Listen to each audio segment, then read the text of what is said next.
إن الحمد لله نحمده ونستعينه ونستغفره ونعوذ بالله من شرور أنفسنا وسيئات أعمالنا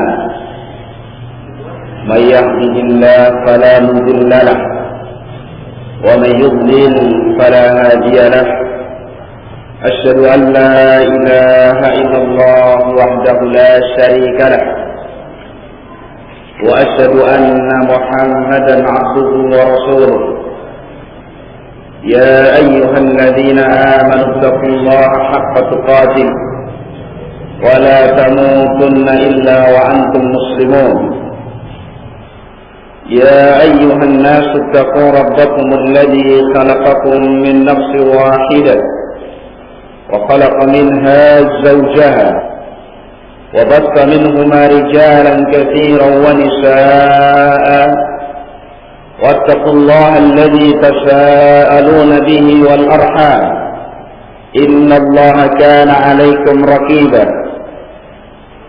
يا أيها الذين آمنوا اتقوا الله وقولوا قولا سديدا يصلح لكم أعمالكم ويغفر لكم ذنوبكم ومن يطع الله ورسوله فقد فاز فوزا عظيما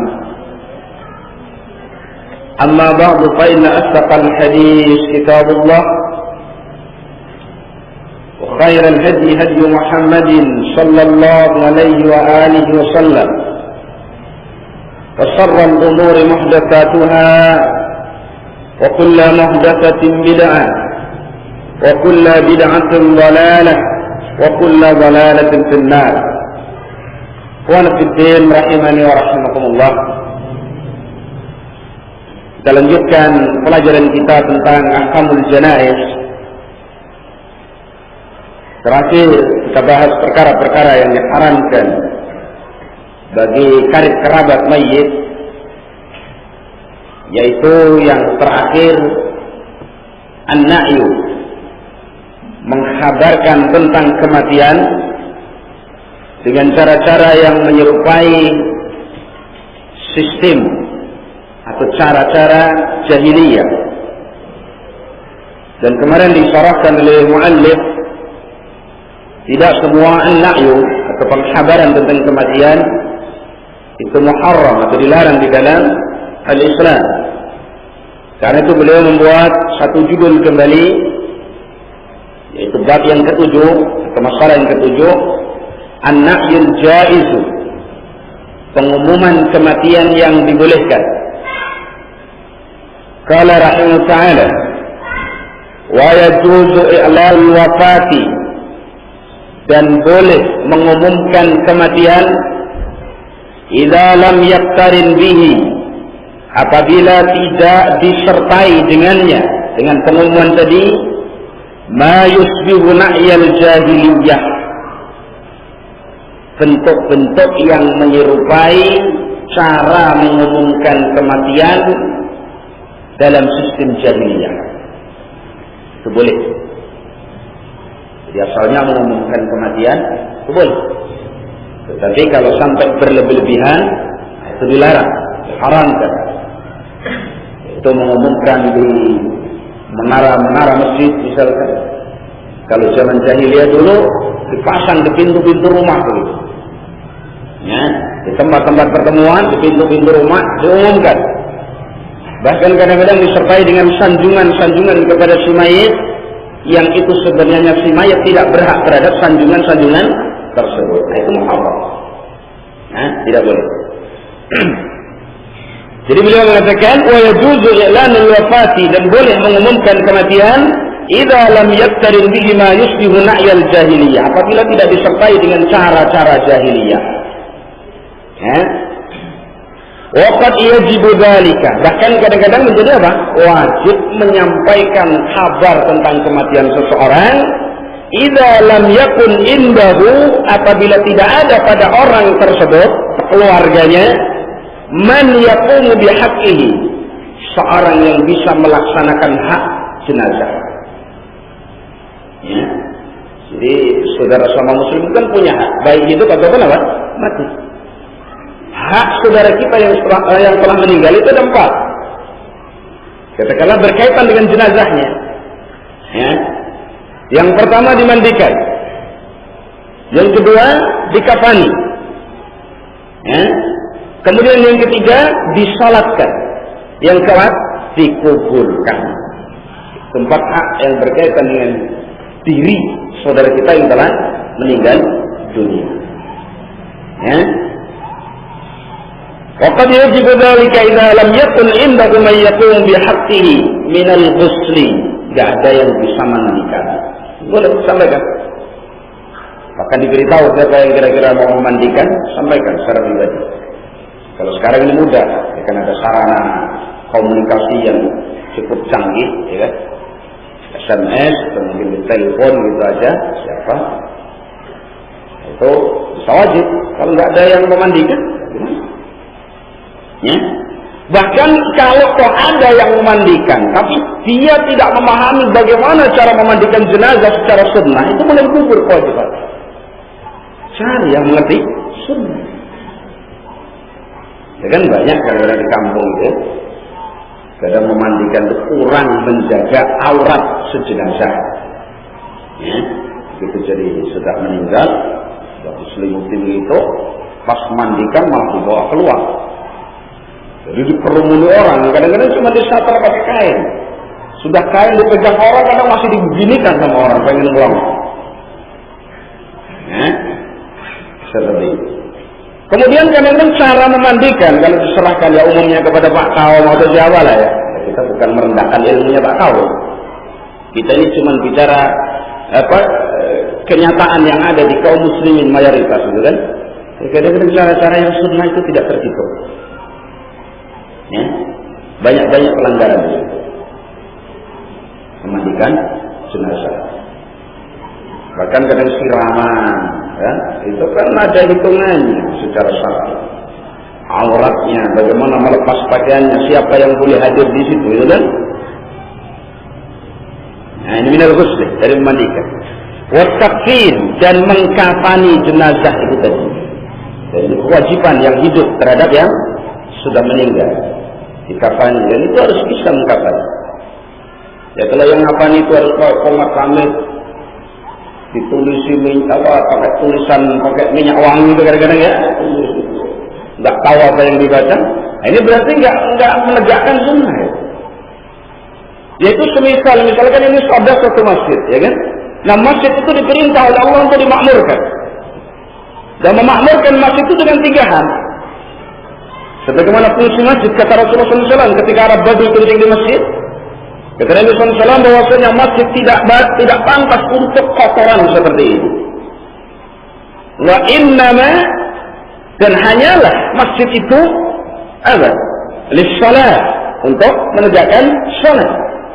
Wa zikrullah, dan berzikir kepada Allah. Wa qiraatul Quran, dan untuk membaca Al-Quran.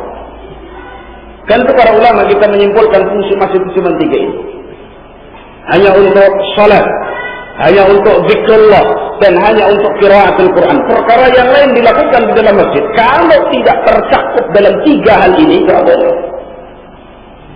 Itu jual beli dalam masjid tidak boleh. Bahkan orang yang mengakad jual beli di dalam masjid supaya didoakan bahwa jual belinya tidak beruntung. Tidak boleh mengumumkan barang bilang di masjid atau mencari. Ya, siapa yang menemukan jam saya atau HP saya, doakan aja nggak ketemu. Ya, karena masjid itu dimuliakan. Afdalul makan fil ardi atau 'alal ardi. Paling mulianya tempat di muka bumi ini adalah apa? Al-masjid. Punya hormat. Sampai kita ini disyariatkan setiap masuk masjid untuk apa? Salat 2 rakaat tahiyatul masjid. Dan sekarang kemudian orang memakmurkan masjid dengan cara hura-hura. Salat jamaah 1000, katakan. Imamnya yaitu, muadzinnya yaitu, mukimnya yaitu, yang suka ikut itu, makmumnya yaitu, yang masbuk yaitu. Ada segala itu. Masjid hari ini. Tapi manakala ada acara katakanlah bulan-bulan kemarin ke Maulid Nabi, kan cuma itu seperti ini. Atau katakanlah harlah ulang tahun ya, suatu organisasi. atau muktamar apalah katakanlah, atau rapat kampung dan seterusnya di masjid. Nah semacam ini kan nggak boleh orang-orang yang sebenarnya memakmurkan masjid. Belum terpenuhi masjid itu apa? Makmur. Karena dimakmurkan masjid dengan 3 hal: as-salat, zikrullah, wa qiraatul Qur'an. Nah itu ya. Nah, baik, kembali kepada pembahasan. Wa qad yajibu dzalika idza lam yakun indahu man yaqum bihaqqihi min al-ghusl, memandikan jenazah. Disyariatkan dengan cara sunnah. Berarti seolah-olah kita katakan kalau belum ada yang memandikan cara sunnah itu seolah-olah kewajiban belum gugur ya. Ya barangkali kalau kita ini pakai paket sah, ya, sah-sah saja lah. Namanya mandi itu kan dialirkan air merata itu. Tapi kan ada cara yang sunnah. Ya. Wastakfin dan mengkafani. Wassalatu alaihi dan menyolatkan jenazah tadi. Ya. Wa nahwi dzalika dan semisal itu. Berarti kalau diperlukan karena tidak ada, mengumumkannya hukumnya apa? Wajib. Dan kalau saudara kita meninggal dunia, dibutuhkan saudara yang lain untuk mensalatinya, sampaikan kabar kepadanya. Karena dulu sudah kita kabarkan dan nanti kita bahas, jenazah seorang muslim apabila disalatkan 40 ahli tauhid, insya Allah dia akan masuk surga. Dalam riwayat yang lain kalau disalatkan 100 ahli tauhid, dijamin masuk surga. Karena itu seolah-olah saksi gitu. Ya. Sampai bahkan penguburan jenazah boleh agak ditunda kalau menunggu saudaranya yang mau menyolatkan jenazah tadi. Itu pengumuman dipersilakan. Wa fihi ahadits, di dalamnya ada beberapa hadis. Al-awwal, yang pertama Abi Hurairah, dari Abu Hurairah radhiyallahu anhu, anna Rasulullah sallallahu alaihi wa alihi wasallam, bahwasanya Rasulullah sallallahu alaihi wa alihi wasallam na'a an-najasiyah, mengumumkan kematian Najasi. Najasi itu raja Habasah. Habasah itu negeri kufar, negerinya orang-orang Nasara. Nah Najasi itu dulu raja di situ, ya. Dan dia asalnya pemeluk Nasara. Kemudian sampailah orang-orang yang hijrah ke Habasah ini. Dari hijrah pertama itu deh, namanya Ja'far ibn Abi Thalib. Bukan Ja'far Umar Thalib, ya. Ja'far ibn Abi Thalib. Nah, itu hijrah, rombongan hijrah pertama ketika sulit di Mekah, hijrah ke Habasah. Kemudian sampailah itu dakwah itu kepada rajanya Najasyi. Ya, kemudian Allah memberi hidayah kepada Najasyi tadi, dia masuk Islam. Cuma raja ini menyembunyikan Islamnya, sehingga rakyatnya nggak ngerti. Karena memang itu negeri kufar, negerinya orang-orang Nasara, disembunyikan. Sampai akhirnya wafatlah Najasyi. Ya. Anna Rasulullah SAW an-Najasyi fil yaumil ladzi mata fihi, ketika sudah mati diumumkan.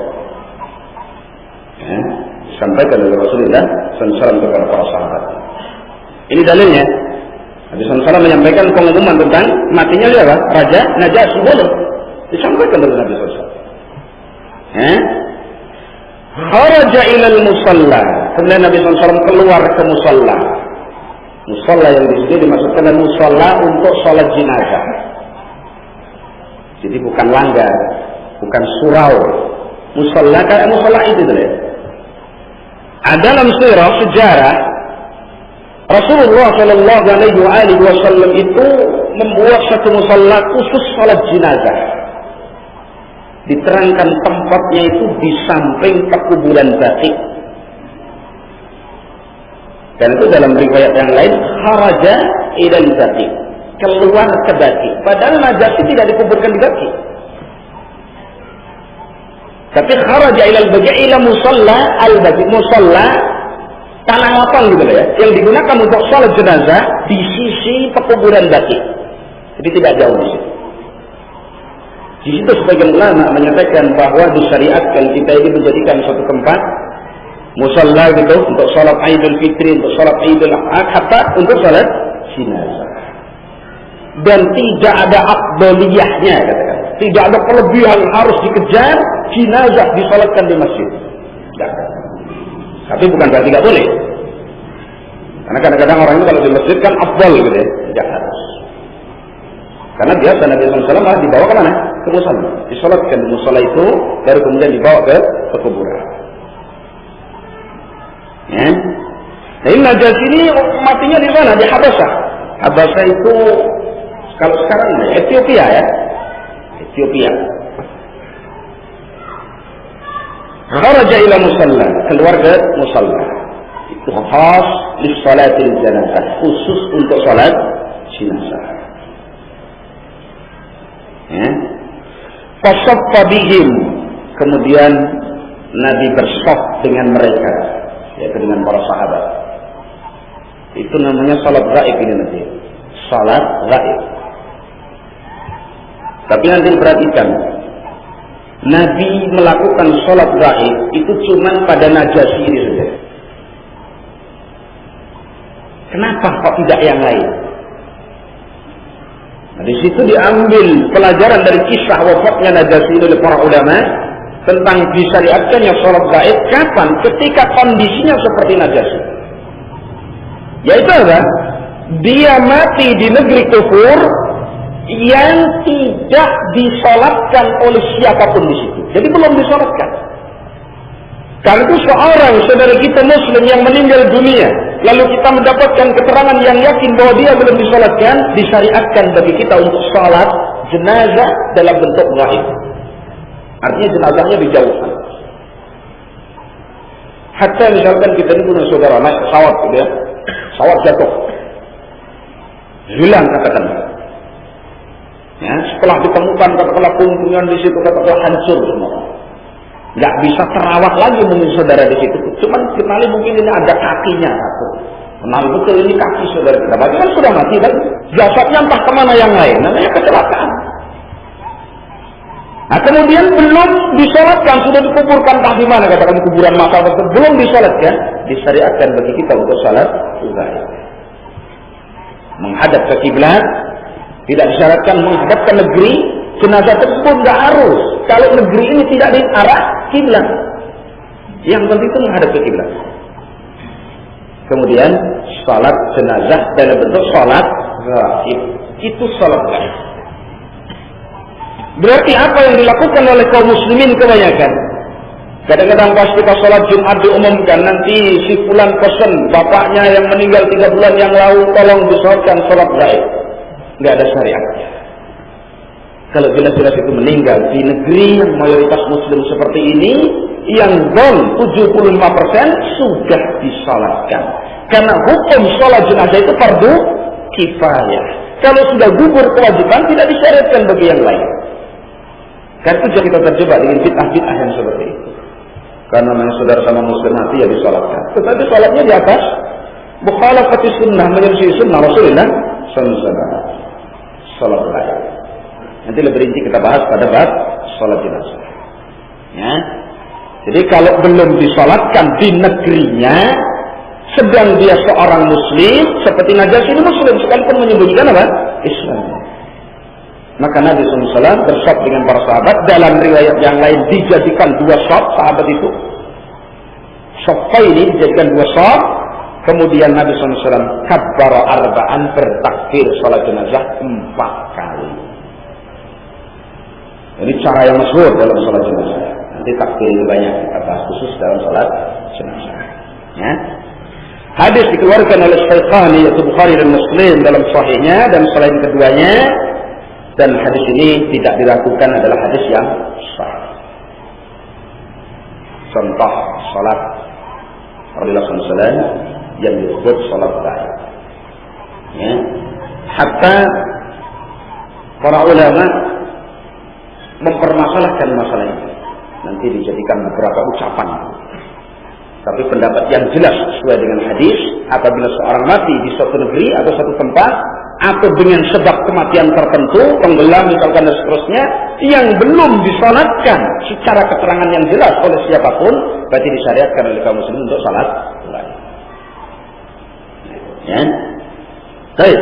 Yang jadi bukti dalam pembahasan kita di sini atau sahih dalam pembahasan kita di sini, anna Rasulullah SAW na'a an-najasiyah. Bahwasanya Rasulullah SAW mengumumkan kepada para sahabat tentang kematian siapa? Najasyi. Berarti mengumumkan boleh. Bahkan ini wajib.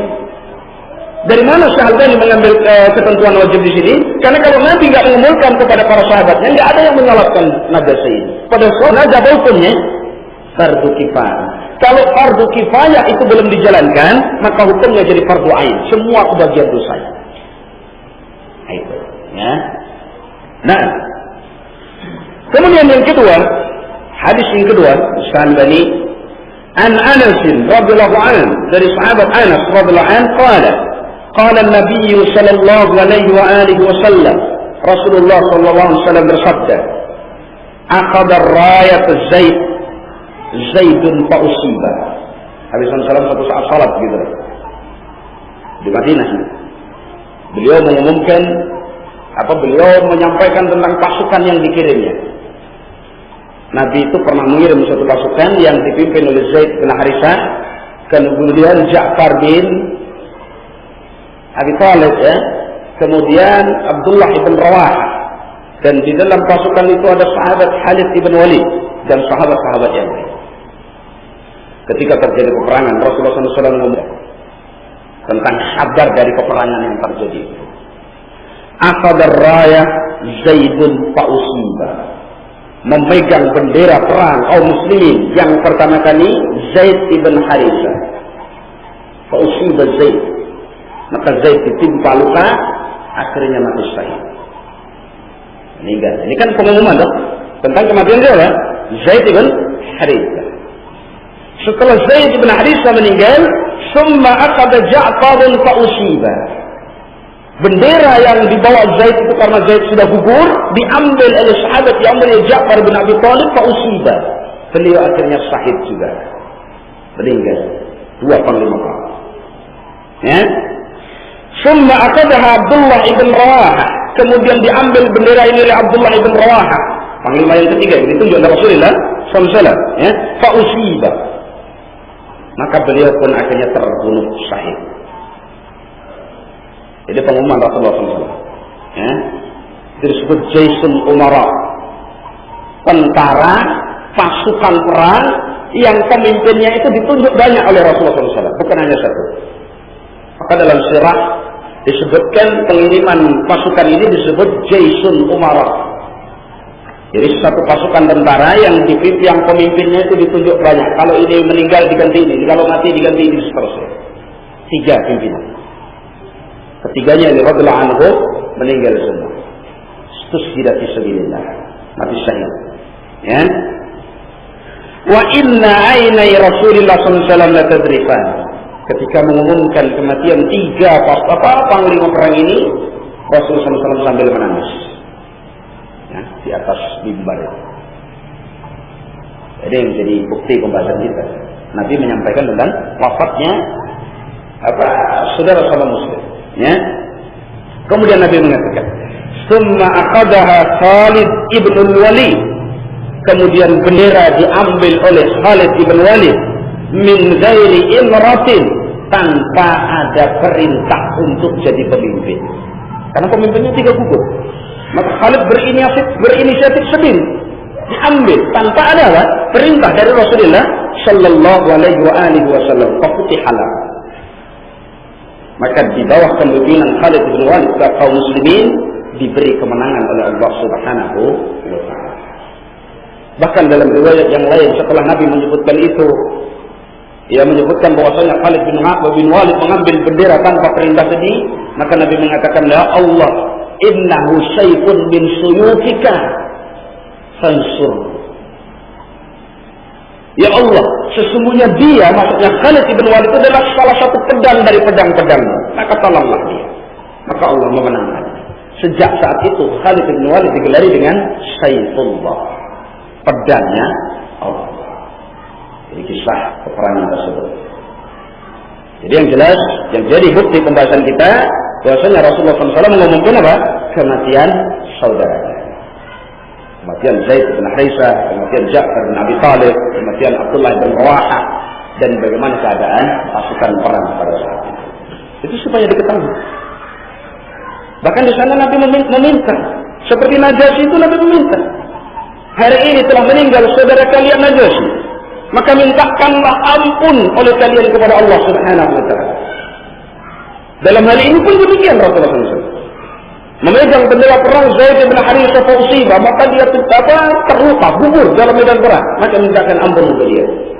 Kemudian diambil oleh Ja'far bin Abi Thalib, lalu dia juga gugur dalam medan perang, mintakan ampun untuk dia. Lalu bendera diambil oleh Abdullah bin Rawahah, lalu dia pun gugur, maka mintakan ampun untuk dia. Pengumuman Rasulullah SAW.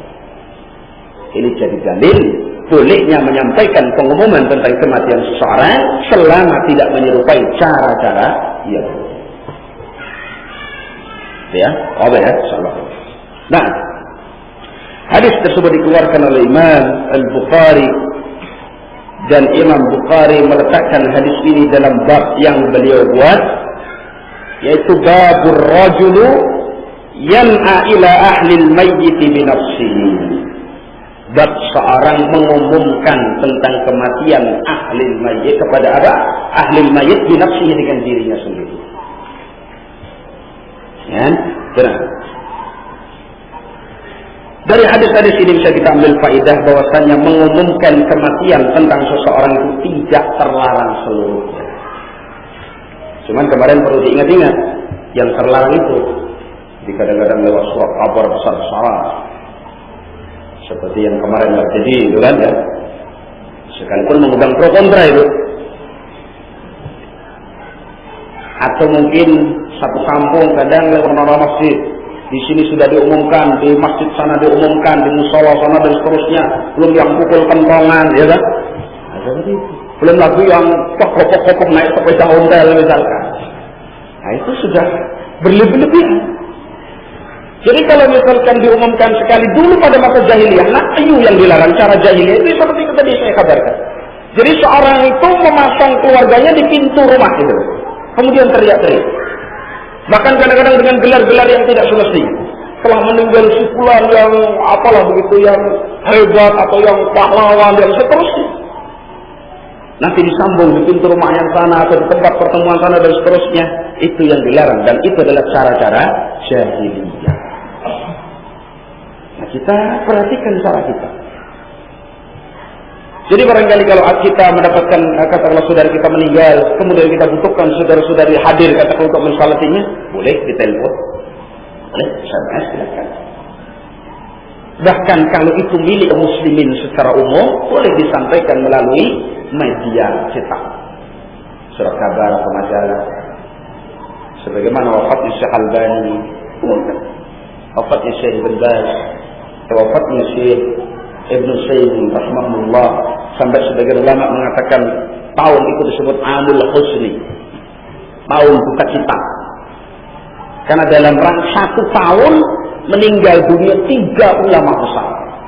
Tahun 2000 kalau tidak salah, tahun 2000 Amul Husni, dan mungkin ditinggal oleh Syekh Ibn Baz, kemudian Syekh Al-Albani rahimahullah, kemudian Syekh Nusaymin, bahkan ada 4, Syekh Muqbil bin Hadi Al-Wadi rahimahumullah meninggal dunia. Dan itu termasuk tanda-tanda yaumul qiyamah, wafatnya para ulama, diangkatnya ilmu, yaksurul jahal, tersebarnya apa? Kebodohan. Nah, itu dekatnya yaumul qiyamah.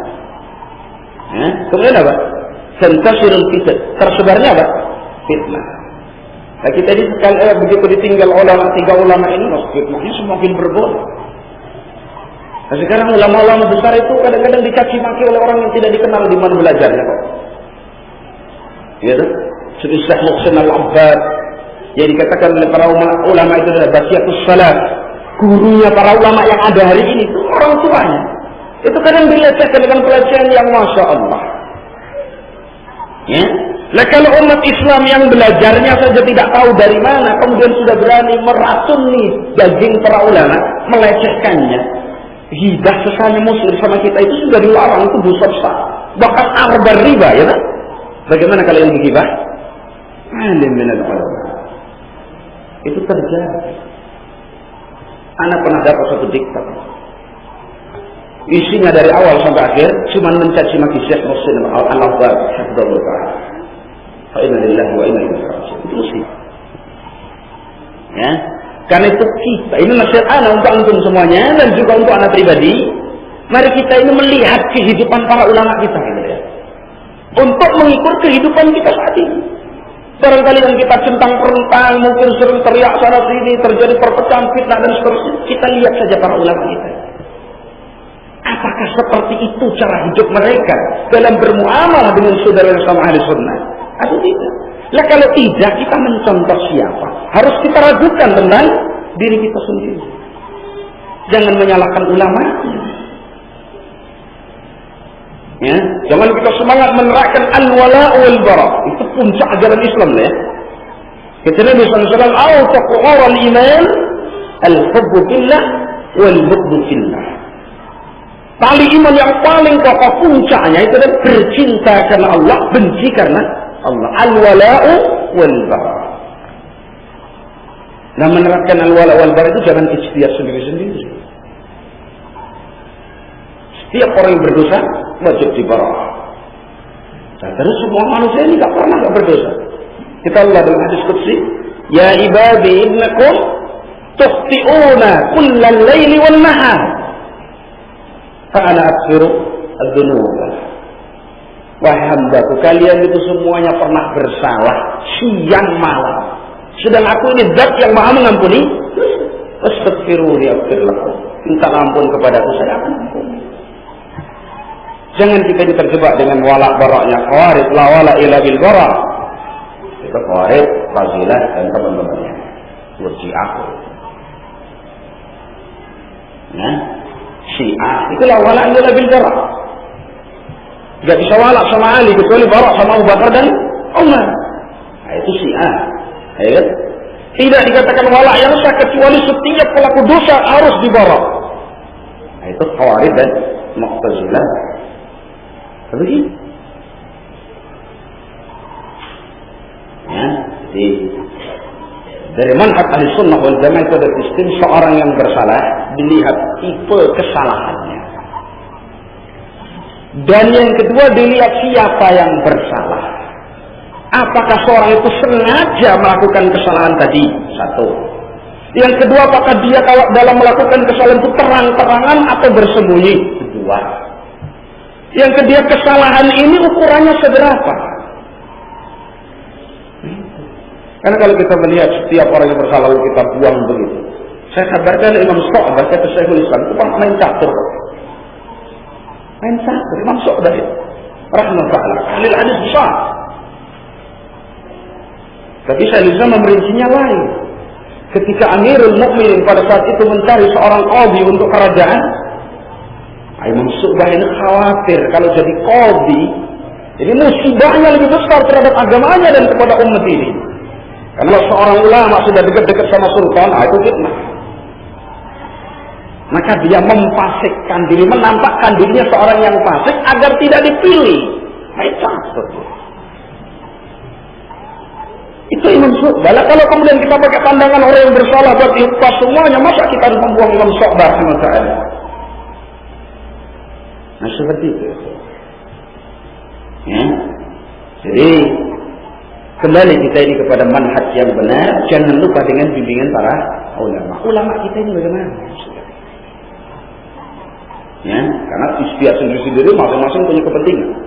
Di sana saya membaca tentang pembahasan ghibah yang di atas namakan dakwah ilallah, dirinci oleh Syekhul Islam itu seolah-olah ana dan antum itu tidak selamat dari itu.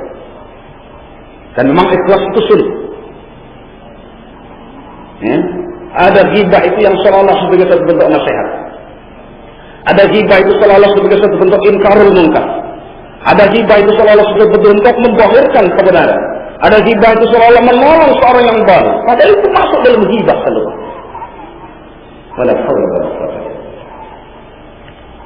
Betapa sulitnya kita ini memelihara kalbu supaya tetap ikhlas. Kembali, mari kita berkaca kepada para ulama kita. Ya, yang mereka dibimbing dengan ilmu dan ditugaskan oleh Allah sebagai satu kewajiban hamba untuk membimbing kaum muslimin supaya terpelihara di dalam apa? Agama. Ya, nah. Kemudian yang selanjutnya, hari ini saja ini. Kata Syekh Al-Albani rahimahullah, wa yustahabbu lil mukhbir, dan disunnahkan atau disenangi bagi orang yang menghabarkan kematian, ayyatluba minan nas, untuk meminta dari manusia ini ayyastaghfiru lil mayyit, agar manusia yang diberitahu tadi memintakan ampun kepada Allah untuk si mayit. Seperti tadi. Jadi sekarang ini si fulan meninggal dunia, itu saudara kita. Hendaklah kalian memintakan ampun kepada Allah untuk saudara kita. Itu masuk disyariatkan. Ya. Hal ini berdasarkan hadis dari Abi Qatadah radhiyallahu anhu qala. Itu yang tadi dikabarkan tentang 3 ya. Ba'atha Rasulullah sallallahu alaihi wasallam jaisal umara. Nabi sallallahu alaihi wasallam itu pernah mengutus jaisal umara, pasukan perang yang dipimpin oleh beberapa pemimpin. 3 pemimpin. Zaid bin Harithah, putra angkat Rasulullah SAW sendiri, kemudian Ja'far bin Abi Thalib, anak paman Rasulullah SAW, kemudian Abdullah bin Rawahah. Ya. Faqala, maka Nabi SAW mengatakan, alaikum Zaid ibn Harithah. Jadi yang jadi amir atas kalian, yang jadi pemimpin kalian, itu adalah pertama Zaid ibn Harithah. Jadi pesan Rasul ketika mau berangkat pasukan. Ya. Fa'in musibah, kalau dia gugur dalam peperangan, fa'in musibah Zaidun, kalau Zaid itu gugur dalam peperangan, fa Ja'far ibn Abi Thalib, maka penggantinya adalah Ja'far bin Abi Thalib. Itu yang kedua. Ya. Fa'in musibah Ja'farun, kalau Ja'far ini nanti juga gugur dalam peperangan tadi, fa Abdullah ibn Rawahah, maka pemimpin kalian adalah Abdullah ibn Rawahah. 3. Ya. Fawasaba Ja'farun faqala, maka Ja'far melompat lalu berkata, bi abi anta wa ummi ya Rasulullah, demi aku, demi bapakku dan ibuku ya Rasulullah. Itu seperti sumpah, tapi sebenarnya bukan sumpah, untuk menguatkan ucapan saja. Ya. Ma kuntu arhabu an tastamila alayya Zaidan, saya tidak khawatir engkau menjadikan pemimpin bagi saya ini Zaid ibn Harithah, karena itu pemimpin pertama sebelum dia. Ya. Qala, kata Nabi sallallahu alaihi wasallam, imdihi, laksanakan, berjalanlah. Ya. Fa innaka la tadri ayya dzalika khair, karena kamu tidak tahu mana di antara hal itu yang bagus. Yang jelas ini keputusan, jalani, kata Nabi sallallahu alaihi wasallam. Imdi. Ya. Fantalaqu, berangkatlah pasukan itu. Falabisu ma sya'allah, maka tinggallah di satu tempat sesuai dengan kehendak Allah. Summa inna Rasulullah SAW sa'idan mimbar. Ketika pasukan sudah berangkat berperang sana, maka Nabi SAW naik ke mimbar. Dia tadi mengumumkan, ya. Wa amara ayyunada salat jami'ah. Kemudian Nabi memerintahkan untuk diseru salat jami'ah. Faqala Rasulullah SAW, maka Nabi SAW mengatakan, nada khair, au data khair, au sada khair. Jadi rawi hadis ini lagi, apa Nabi mengucapkan nada khair, serangan yang bagus, atau data khair, malam yang bagus, au sada khair, atau terjangan yang bagus. Tapi tidak, rawi ini lagi Nabi mengatakan, tapi keraguan ini tidak memudaratkan hadis. Ya, yang jelas itu. Kata Nabi, ala ukhbirukum an jaisikum hadzal ghazi, maukah aku kabarkan kepada kalian tentang keadaan tentara kalian yang sedang berperang. Innahum intalaqu, mereka berangkat perang. Talaqu al-aduwa, lalu bertemu dengan musuh mereka dari orang-orang kufar. Fa usiba Zaidun shahidan, maka gugurlah panglima perang yang pertama Zaid ibn Harithah sebagai syahid. Ini saksi dari Nabi SAW. Baik, Zaid ibn Harithah itu apa? Syahid. Bersama itu para sahabat tidak memanggil as-syahid Zaid ibn Harithah. Tidak ada seperti itu. As-syahid Abu Bakar, ada nggak? Adanya as-syahid Hasan al-Banna. Kan begitu ya? Lain gitu ya. Nabi mengatakan fa'usiba Zaidun shahidan. Zaid gugur sebagai syahid. Fastaghfiru lahu. Ini yang jadi syahid ya. Nabi SAW mintakanlah oleh kalian ampunan untuk dia kepada Allah. Nah, dia dijadikan dalil bagi Al-Albani, seorang yang mengumumkan kematian seseorang hendaklah minta dari orang yang diberitahu tadi untuk memintakan ampun bagi si jenazah.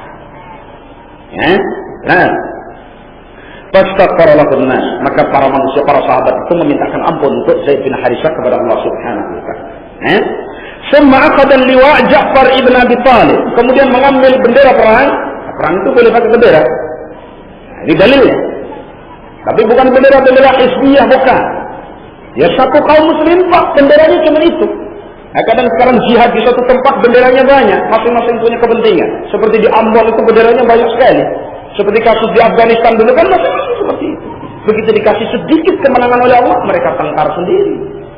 Ada hikmatiyah, ada sebagai Rasul Sayyaf, ada Masuk, ada macam-macam. Yang nggak pernah selesai. Sovietnya pergi, mereka malah rebutan sendiri. Akhirnya dihempas oleh Taliban. Taliban berdiri, akhirnya dihempas oleh orang kufar. Musibah. Ya, nah. Summa akhadha liwa' Ja'far bin Abi Thalib fasadda 'ala al-qaum. Kemudian katakanlah dia keras, apa ya ibaratnya, bagus Pak, bertempur dengan sengit begitu loh ya. Hatta qutila syahidan, sampai dia mati syahid pula. Fastaghfiru lahu fastaghfara lahum nas. Mintakan ampun untuk Ja'far, maka manusia memintakan ampun. Ya? Nah, kemudian apa? Nabi mengatakan, ushidu lahu bis-syahadah. Saya persaksikan untuk Ja'far bahwa dia adalah meraih syahadah, mati syahid. Fadilah. Ya? Thumma akhadha liwa' Abdullah ibn Rawah. Kemudian mengambil bendera dari Ja'far ibn Abi Thalib tadi, Abdullah ibn Rawah, panglima yang ketiga. Ya. Fa'asbata qadamaihi, lalu dia kokoh di dalam peperangan tadi. Ya. Sebagai panglima perang dia kokoh, katakanlah meneguhkan dirinya untuk bertempur, katakanlah itu semangatnya para sahabat sampai titik darah penghabisan, katakanlah begitu ya. Hatta qutila syahidan, sampai akhirnya juga gugur syahid fisabilillah. Ya. Nah, fastaghfiru lahu, mintakan ampun untuk Abdullah ibn Rawah. Summa akhadha liwa' Khalid ibn al-Walid, kemudian mengambil bendera perang karena tiga panglimanya sudah gugur, tidak ada lagi panglima yang ditunjuk oleh Nabi SAW. Khalid ibn Walid berinisiatif, diambil bendera itu sendiri. Akhadal Khalid ibn Walid al-liwa, walam yakun minal umara, sedang dia bukan salah satu dari panglima perang yang ditunjuk oleh Rasulullah SAW. Ya, huwa ammara nafsahu, dia mengangkat dirinya sendiri jadi pemimpin. Nanti ini bisa jadi dalil ya bagi para ulama, boleh hal itu. Kalau memang yang lain katakanlah yang ditunjuk sudah gugur, terus tidak ada yang kayaknya mampu kecuali dirinya, boleh menunjukkan diri. Sebagaimana kalau dia melihat dengan itu membawa maslahat, dengan itu membawa kemenangan, dengan itu akan berakibat bagus bagi kaum muslimin, bahkan itu dituntut wajib. Bahkan bukan hanya masalah perang. Para ulama mengambil dalil dengan kisahnya Nabiullah Yusuf alaihissalam. Nabiullah Yusuf karena beliau melihat kalau diserahkan kepada yang lain mungkin akan malah kacau dan seterusnya, lalu beliau mendapatkan dari rahmat Allah bahwa dia adalah seorang yang amanah dan bisa menjaga amanah dengan bagus, dia tunjukkan, serahkan urusan harta negara ini kepada saya. Sesungguhnya saya itu hafidun amin, saya bisa menjaga dan saya ini kepercayaan, bisa dipercaya. Boleh. Daripada yang daftar salat ini pakai map, itu padahal nggak ahlinya. Sehingga harus kampanye mengeluarkan biaya berjuta-juta bahkan bermiliar-miliar. Nah, itu justru menunjukkan bahwa dia sebenarnya nggak ahlinya. Ya, kalau ahli dikenal oleh umat ini nggak usah ditunjuk aja, kan umat itu tahu kok itu si fulan. Ya, ini kan mengeluarkan program-program yang kayaknya nggak mungkin bisa dijalani oleh manusia. Begitu jadi sudah, itu kan kemarin kan begitu. Ya, kan itu jangan begitu. Summa rafa'a Rasulullah SAW usbu'aihi, maka Nabi SAW mengangkat jarinya. Ya, bahkan dikatakan di sini dua jarinya, usbu'aihi. Ya, faqala, Maka Rasul mengatakan, Allahumma huwa sayfun min suyutika. Ya Allah, dia itu, yaitu Khalid bin Walid itu adalah salah satu pedang dari pedang-pedangmu. Ya, fansurhu, tolonglah dia. Famin yawma idin summiya Khalid sayfullah. Maka sejak saat itu Khalid digelari dengan sayfullah. Ya. Summa qala, infiru, berangkatlah kalian. Nabi merintah, menambah bala bantuan gitu ya. Karena terdesak seperti itu, maka Nabi merintah kepada para sahabatnya yang masih di tempat itu, infiru, berangkat kalian. Wa amiddu ikhwanakum, beri bantuan kepada saudara-saudara kalian. Berangkatkan pasukan untuk membantu pasukan yang di medan perang. Ya. Wala yataqallafanna ahadun, tidak ada seorang pun dari kita yang tertinggal, berangkat semua. Karena para nabi harrin sedih, maka manusia itu berangkat dalam keadaan terik yang sangat panas, masatan warubbanan, baik ada yang jalan kaki, ada yang naik kendaraan. Para sahabat panggilan dia berangkat, panas berangkat, nggak punya kendaraan, jalan kaki untuk membantu saudara. Karena barangkali menurut pendapat yang kuat para ulama, kalau Amirul Mukminin sudah mengatakan berangkat semua, berarti fardu ain. Kalimat semua itu menunjukkan apa? Fardu ain. Kalau hendaklah sebagian kalian membantu saudaranya, nah ini sebagian. Lebih-lebih yang ditunjuk misalkan si fulan berkat, nggak boleh dia pelintut saya baru nikah, ya nggak boleh berangkat. Jadi dia, barang siapa yang ditakyin oleh amir untuk jihad, berarti hukum dia lah fardu ain. Kalau dia punya uzur mengajukan kepada amir, amir memberikan keringanan, baru hukum itu. Seperti seorang sahabat yang Nabi sudah mengatakan berangkat sih. Lalu seorang sahabat datang kepada Rasulullah SAW. Ya Rasulullah, imra'ati hajah, istri saya itu mau haji. Gimana ini? Sedang saya tertunjuk sebagai salah satu pasukan perang. Kata Nabi SAW, Intan hujjah ma'amrah. Pergi dan berangkat haji sama istri. Nah, ini namanya ada keputusan yang beralih dari Amirul Mukminin. Tapi kalau meminta sendiri seperti orang munafik, ketika Nabi sedang mau berangkat pasukan perang begitu, si munafik ini sambil bersembunyi di dekat untanya mengatakan, ya Rasulullah, la tafsidli, jangan kau perosokkan aku pada fitnah. Ketika mau menyerang Turki, di Turki itu wanitanya cantik-cantik ya Rasulullah. Sedang saya ini rojul yang, kalau bahasa saya lemesan gitu lah ya. Nabi diem itu. Turun ayat Allah Subhanahu wa taala, ala fil fitnati saqatu. Sebelum dia mengatakan jangan engkau perosokkan aku pada fitnah ya Rasul, Allah sudah mengatakan dia sudah terperosok pada fitnah. Maunya itu enggak mau takut ikut perang, tapi alasannya dibikin-bikin. Allah Maha tahu, Allah turunkan. Ala fil fitnati saqatu. Nah itu. Nah. Baik.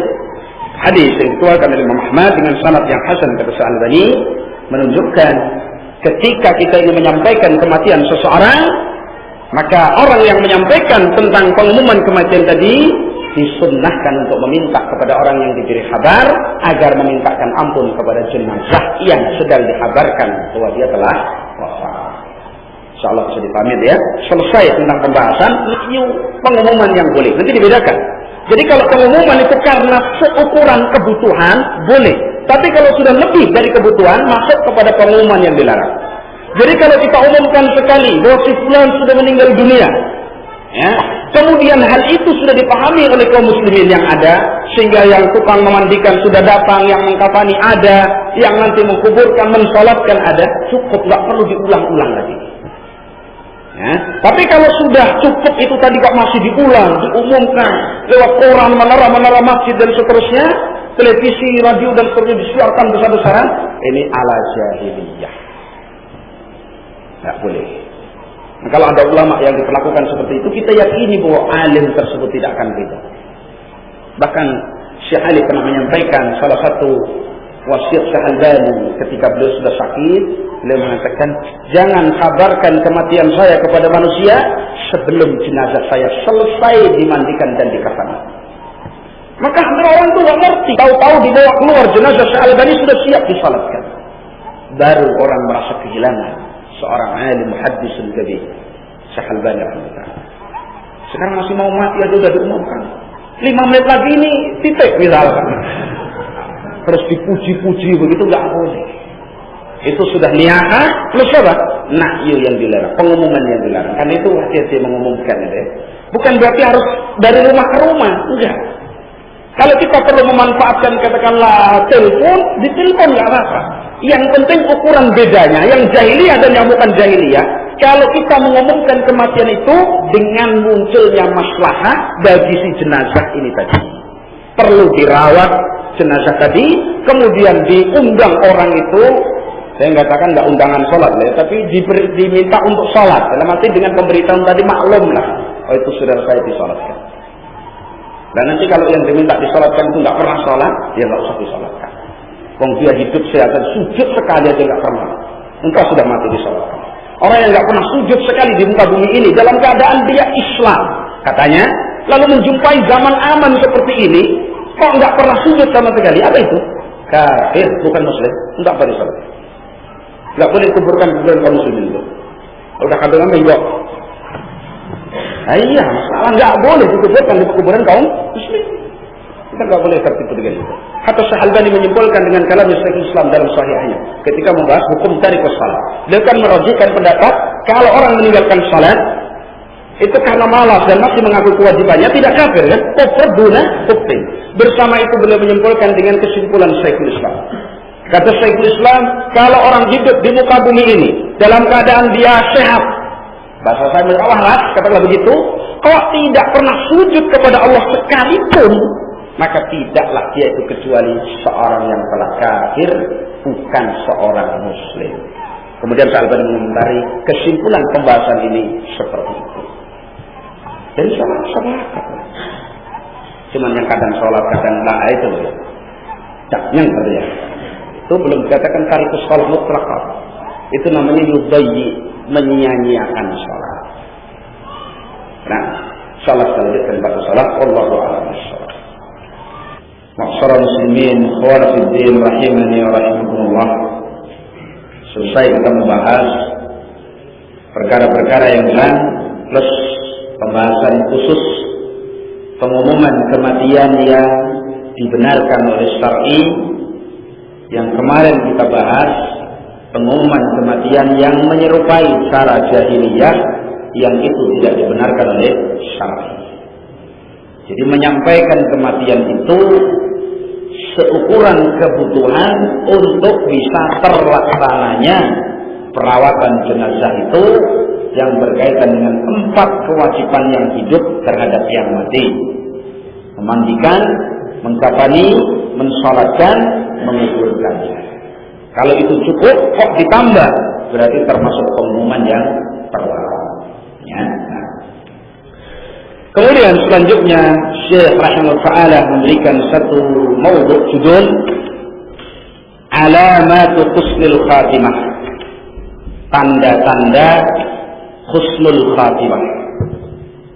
Dan ini pembahasan yang menurut saya sangat penting karena perkara yang diharapkan oleh setiap manusia,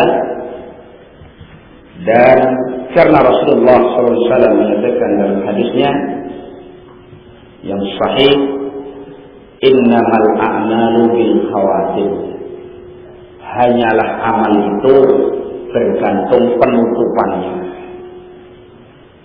Ya. Jadi menilai orang itu sampai hari ini. Kalau kita ini kan diserai untuk menilai zahirnya manusia. Nah, zahirnya sampai hari ini katakanlah dia menyelisih sunnah, ya kita hukumi seperti itu. Soal besok dia bertaubat, kita tidak tahu. Nah, adapun akhir kehidupan seseorang, begitu Nabi, innamal a'malu bil khawatim, beramal bagus, tapi kalau di akhir ditutup dengan keburukan, fa inna lillahi wa inna ilaihi raji'un. Musibah.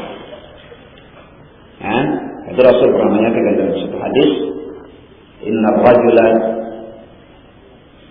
sesungguhnya seorang itu ya'malu bi amali ahli jannah, beramal dengan amalan ahli surga, taat, hatta ma yakuna bainahu wa bainaha illa dhira', kecuali tidaklah tinggal antara dia dengan surga tadi dalam ukuran yang dekat. Bahkan digambarkan satu dirham di sini. Dekat dengan sebab amalannya. Dalam riwayat yang lain, apa yang nampak pada manusia. Hakikatnya Allah yang tahu.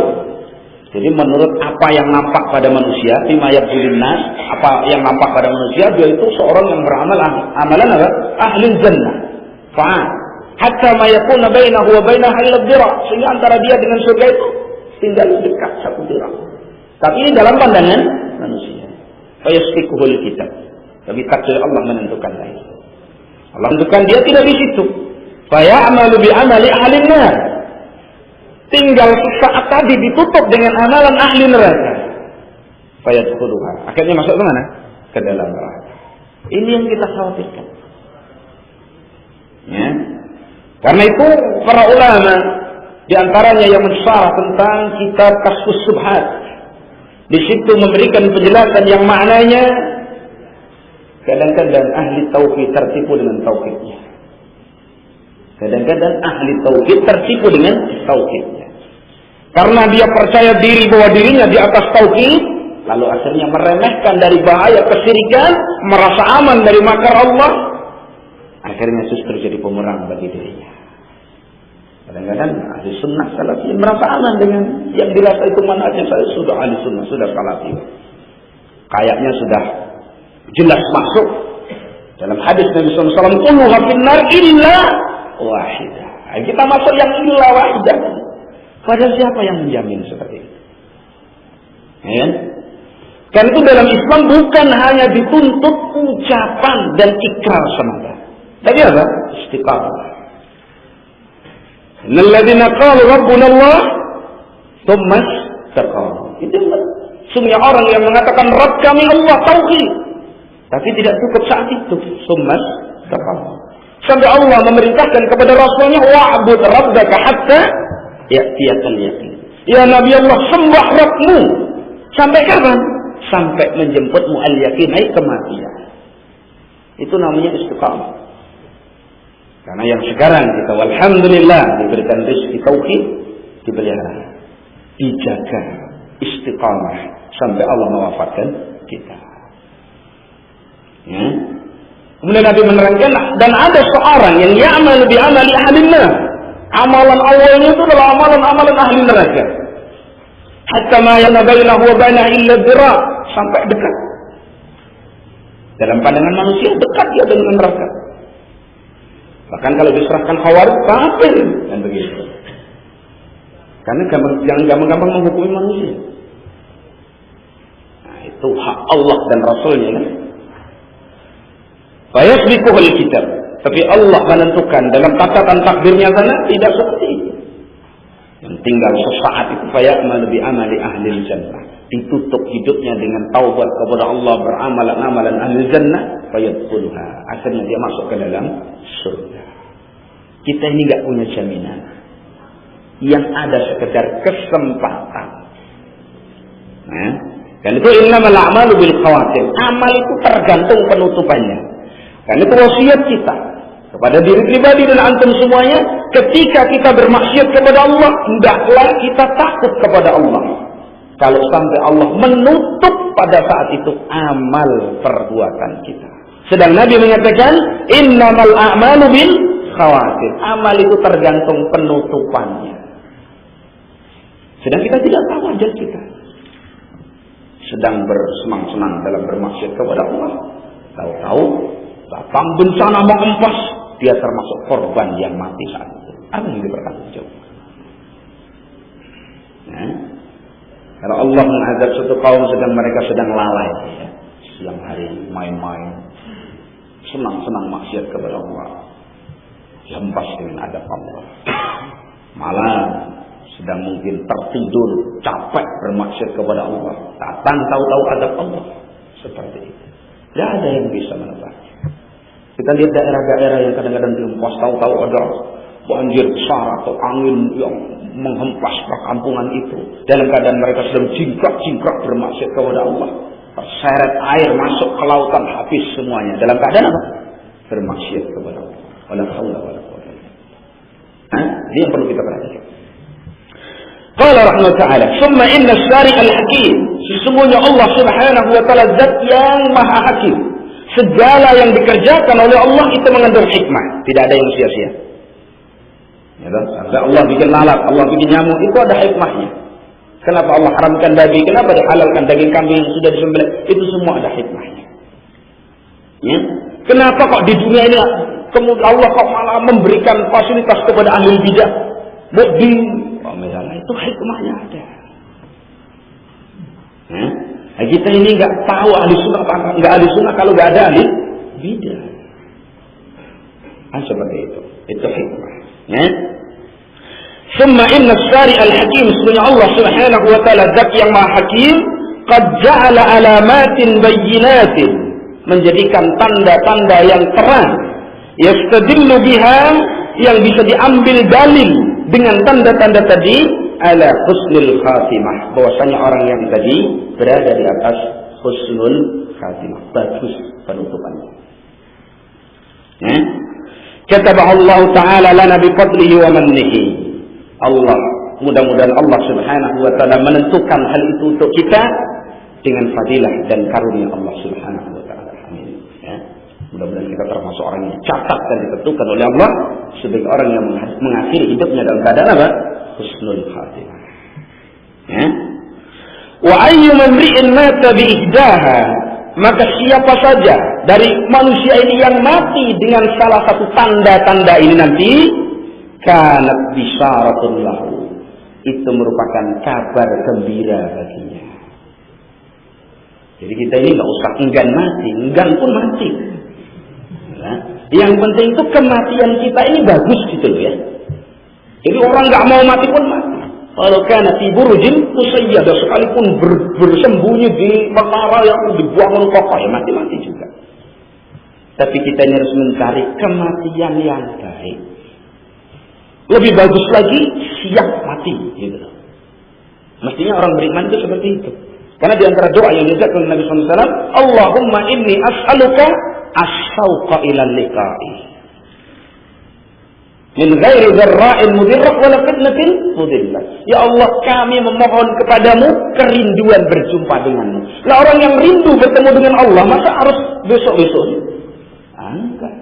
Maka para sahabat kalau ada panggilan jihad fisabilillah berperang itu berharap saat itu dia mati. Mendapatkan apa?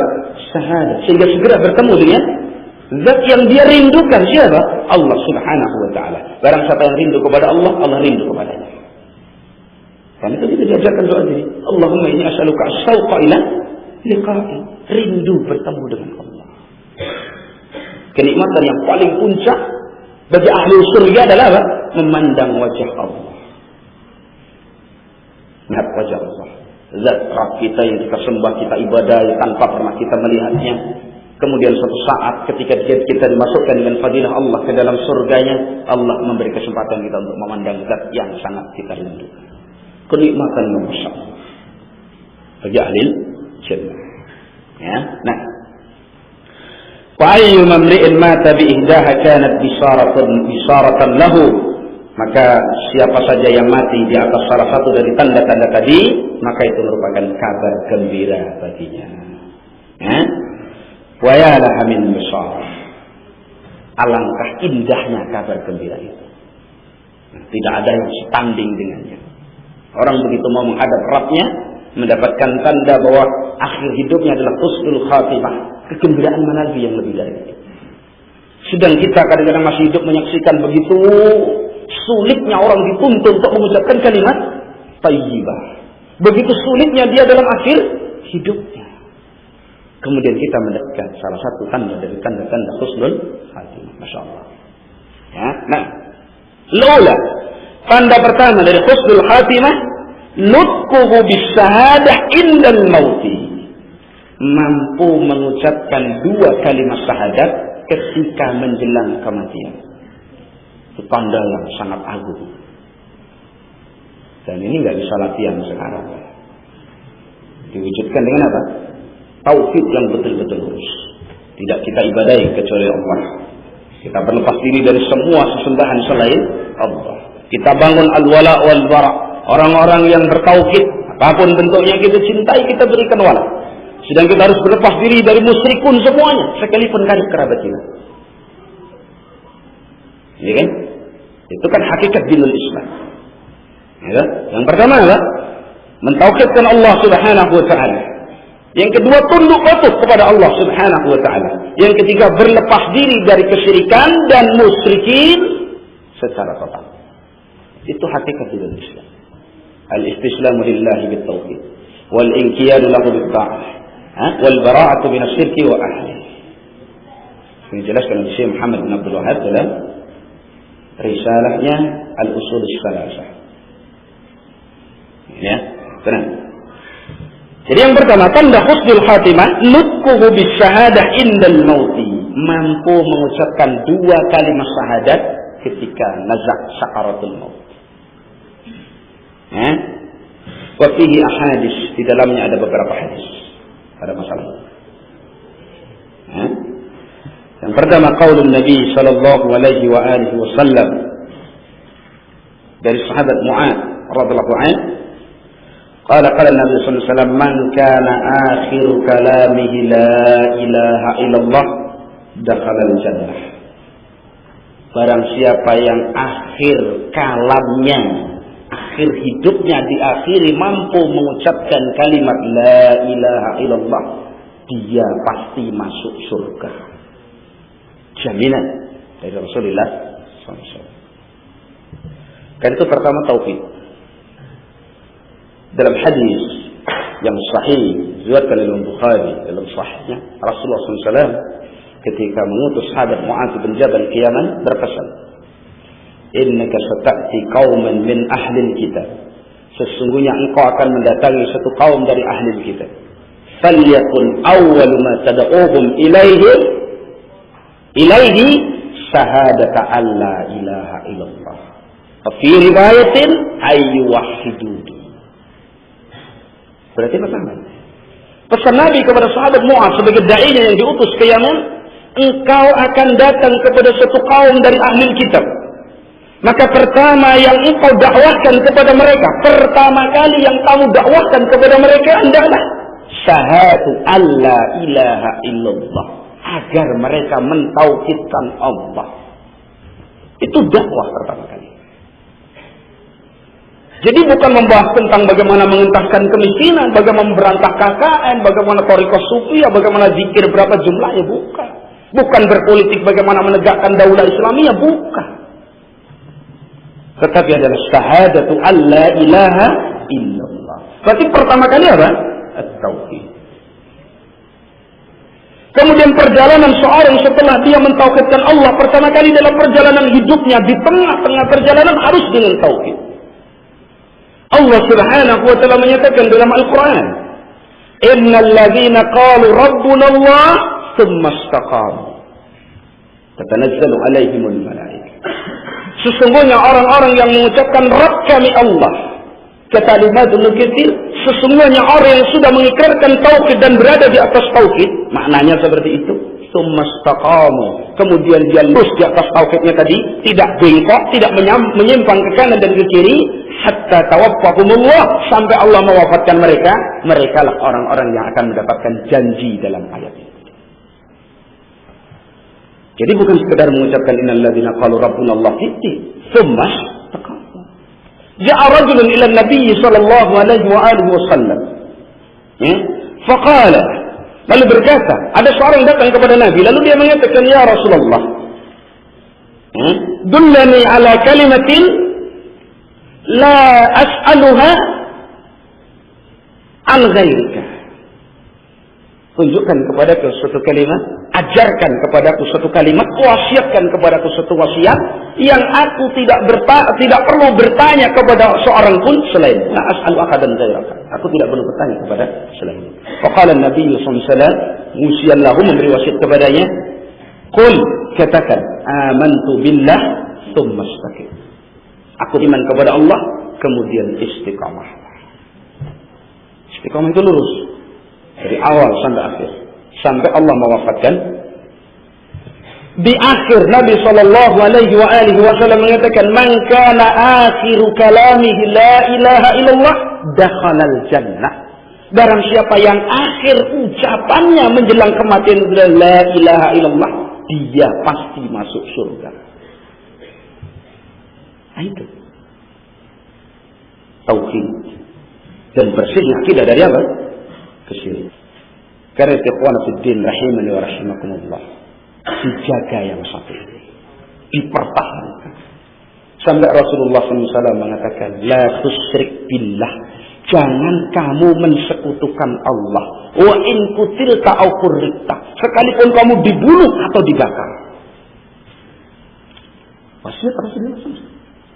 Jadi orang yang maksiat kepada Allah, katakanlah, dengan maksiat yang ada, selama dia datang kepada Allah Subhanahu wa ta'ala dalam keadaan tidak mensekutukan Allah, lurus tauhidnya, maka dia pasti masuk ke dalam surga.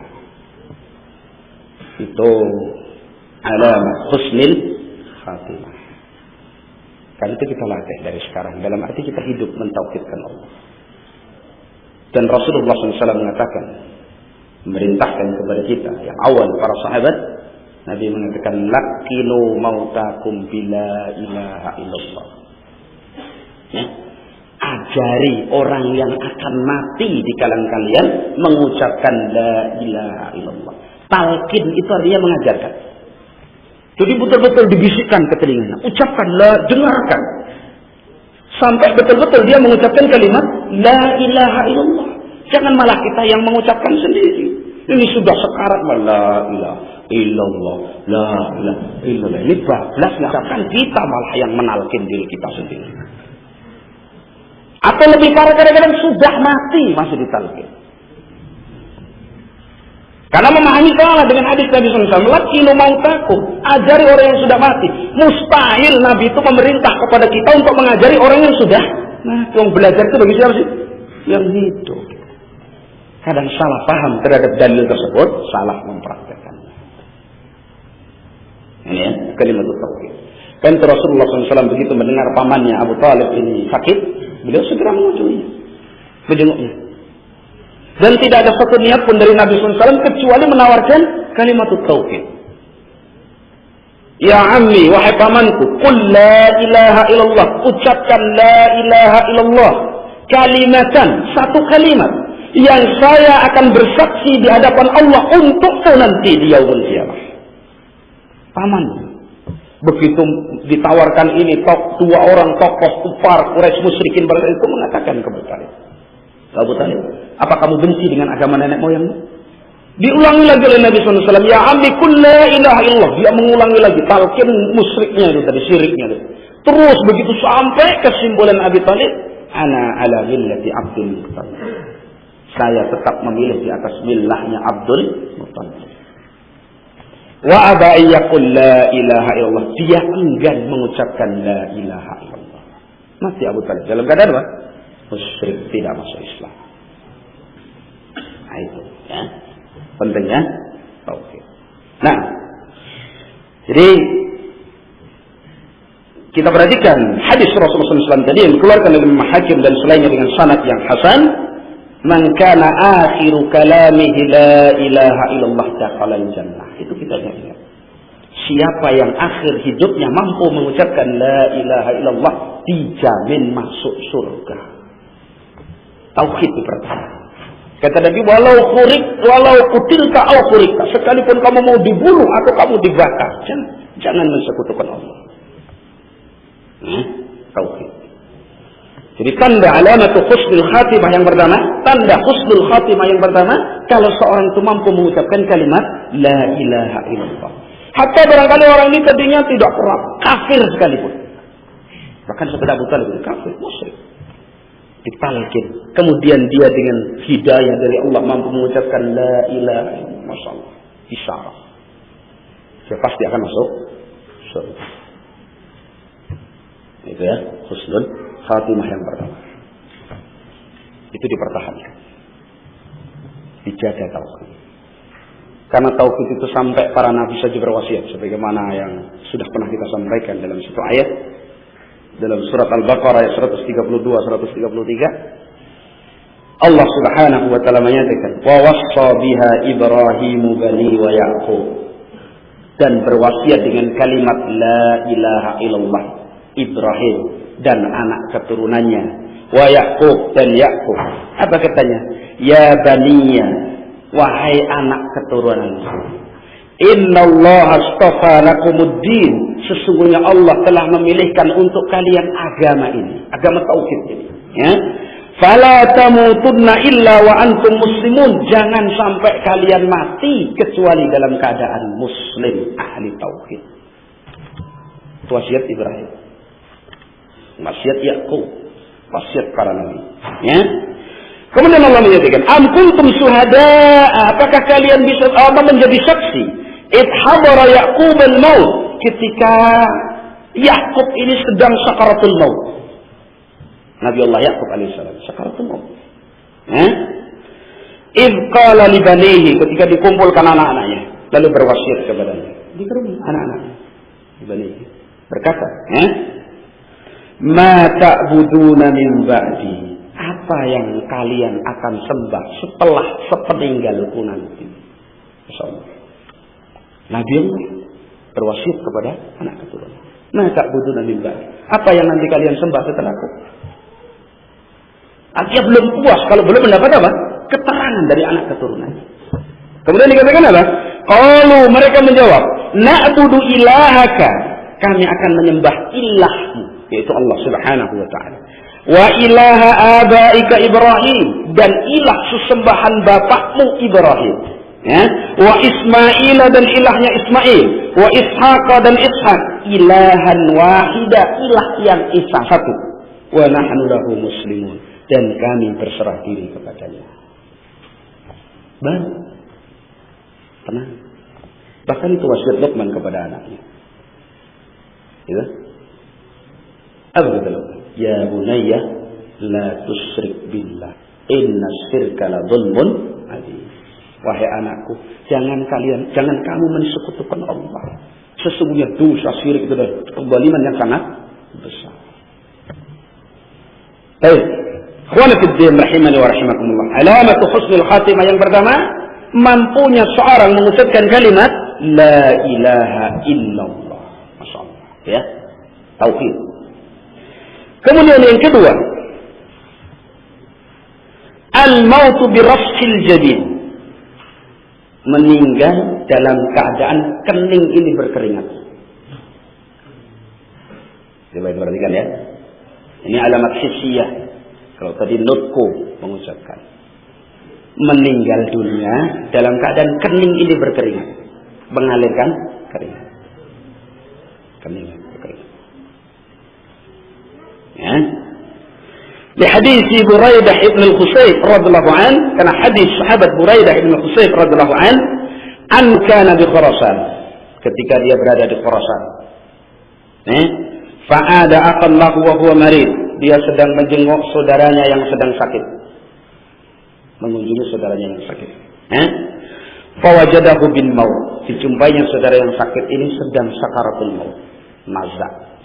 Fawajadahu bil maut. Wa idza huwa bi irki jabinihi.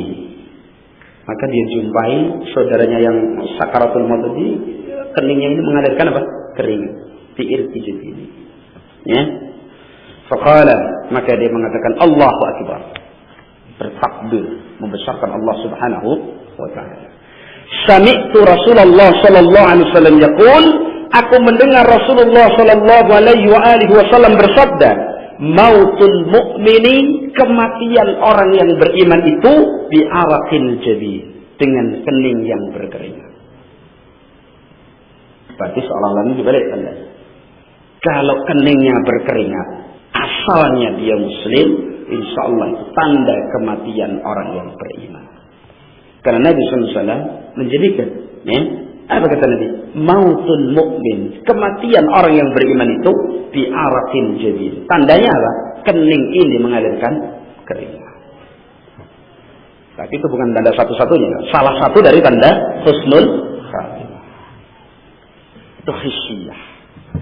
Berarti kalau Rasulullah SAW menghabarkan yang seperti itu, maka Allah akan menjadikan takdir-takdir yang seperti itu. Ya, Allah tidak memberikan tanda itu tadi kecuali kalau Allah dengan ilmunya yang sempurna tahu, katakanlah maha tahu Allah Subhanahu wa taala bahwa yang mati itu betul-betul mati di atas apa? Al-iman, keimanan.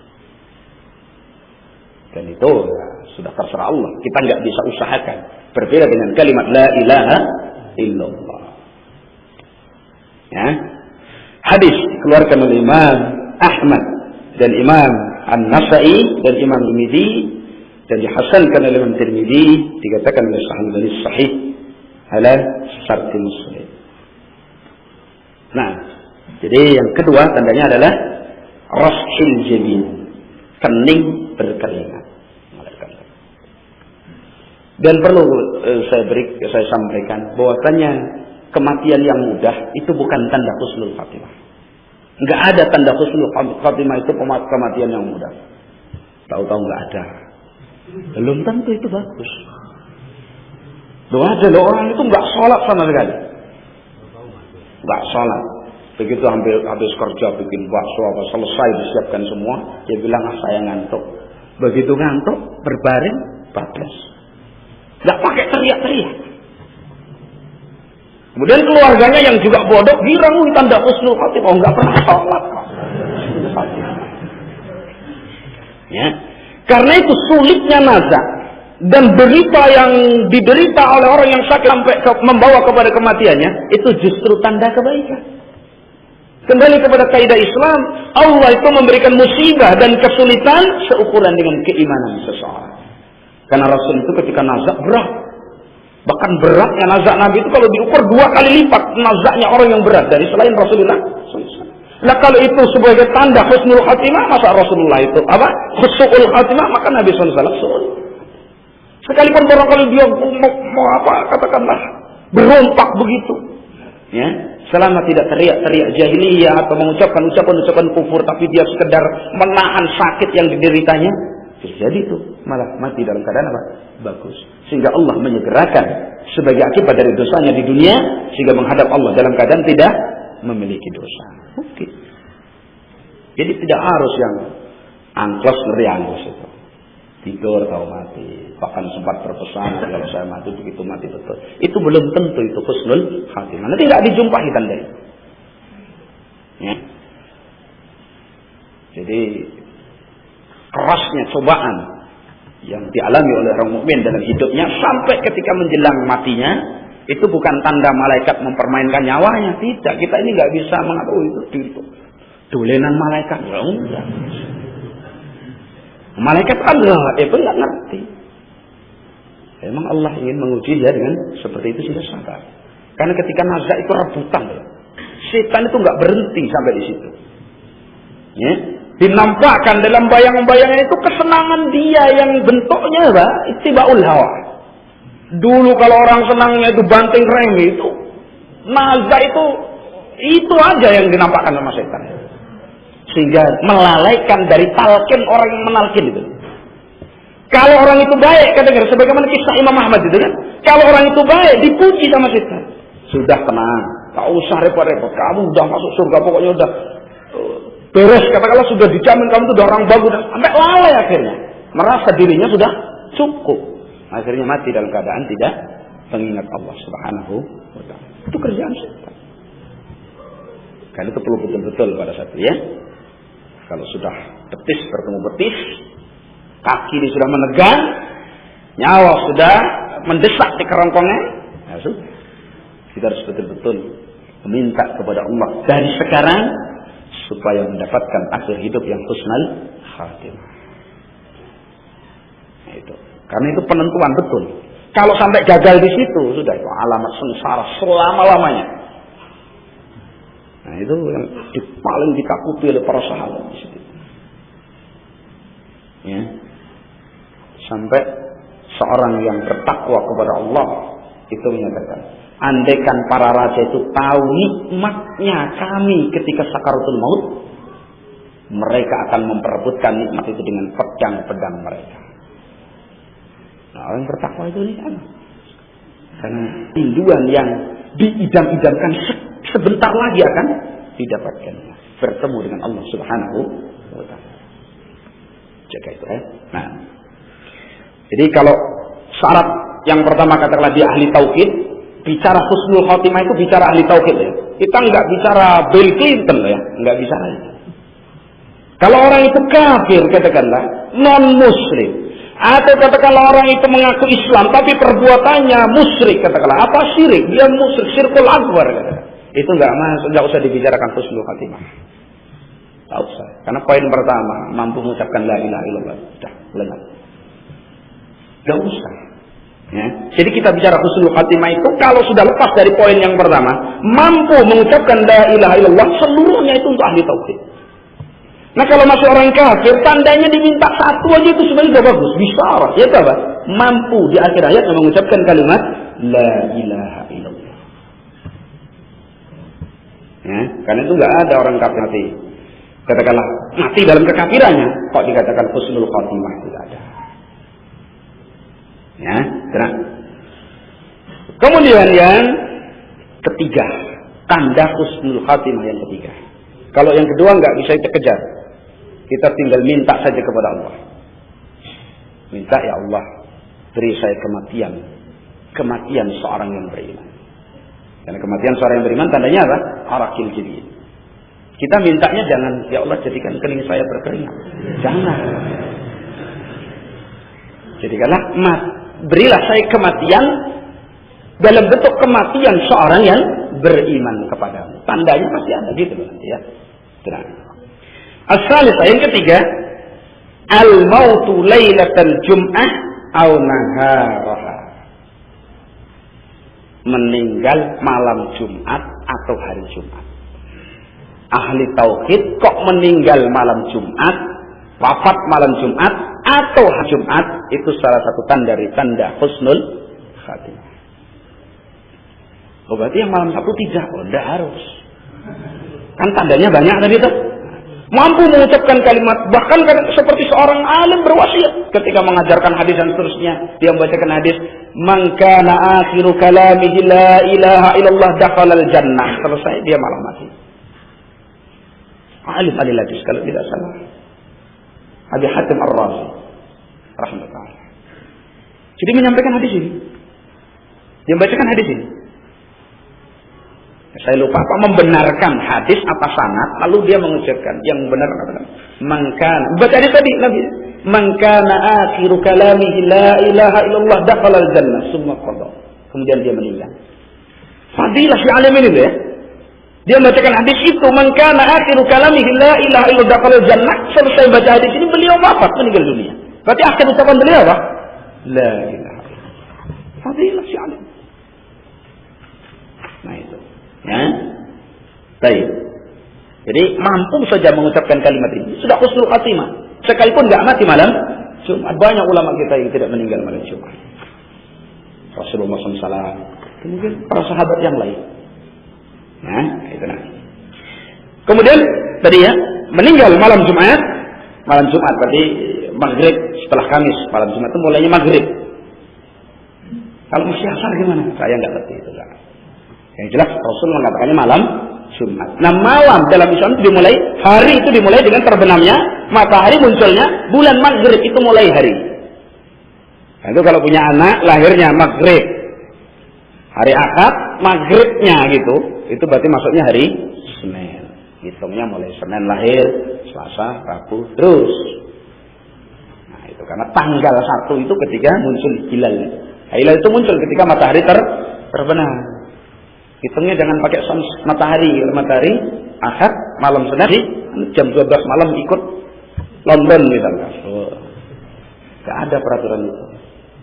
Itu kita jam 12 malam selamat pagi. Itu malam kok selamat pagi. Karena Nabi Shallallahu Alaihi Wasallam bersabda dalam hadis yang dikeluarkan oleh Imam Ahmad, ya, dari sahabat Abdullah bin Amr, ya, dan Imam Tirmidzi, dan hadis ini disahihkan oleh Imam Al-Albani rahimahullah. Rasulullah SAW mengatakan, "Ma min muslimin." Tidak ada dari seorang pun muslim. Ingat muslim ini ya. Kalau nggak muslim nggak usah dibicarakan di sini. Muslim berarti ahli tauhid. Nah itu kalau mengatakan muslim, ahli tauhid maksudnya. Karena Islam itu tauhid. Karena Nabi SAW Rasul Amri apa? Ra'sul amri al-Islam. Kepala dari seluruh urusan itu Islam. Yaitu at-tauhid. Wa umuduhus shalah, tiangnya adalah apa? Salat. Wa dirwatus salami al-jihadu fisabilillah. Tauhid. Ya. Ma min muslimin, tidak ada seorang muslim pun ahli tauhid yamutu yaumal jum'ah, yang dia mati pada hari Jumat.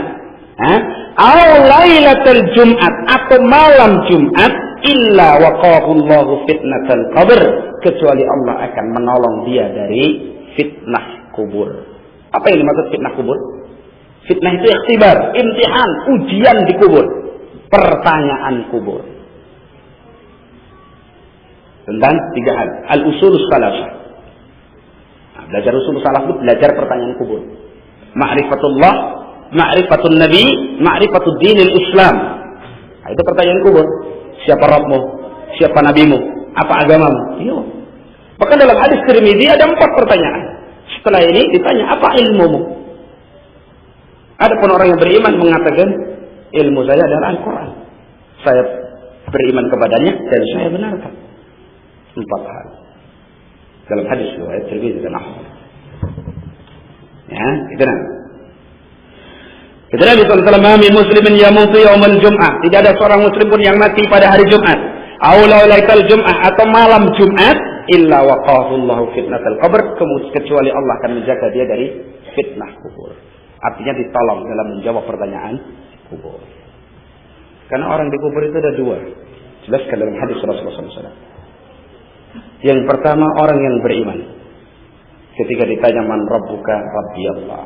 Ditanya man nabiyuka, Muhammad sallallahu alaihi wasallam. Hadzal rajul ladzi ba'asta ilaina Muhammadun nabiyina. Ma dinuka al-Islam dini. Adapun orang yang ragu-ragu, dia hanya akan mengatakan di kuburnya tadi, la adri. Sami'tun nas qala hakadha faqultu. Wala haula wala quwwata. Ketika ditanya siapa Rabbmu?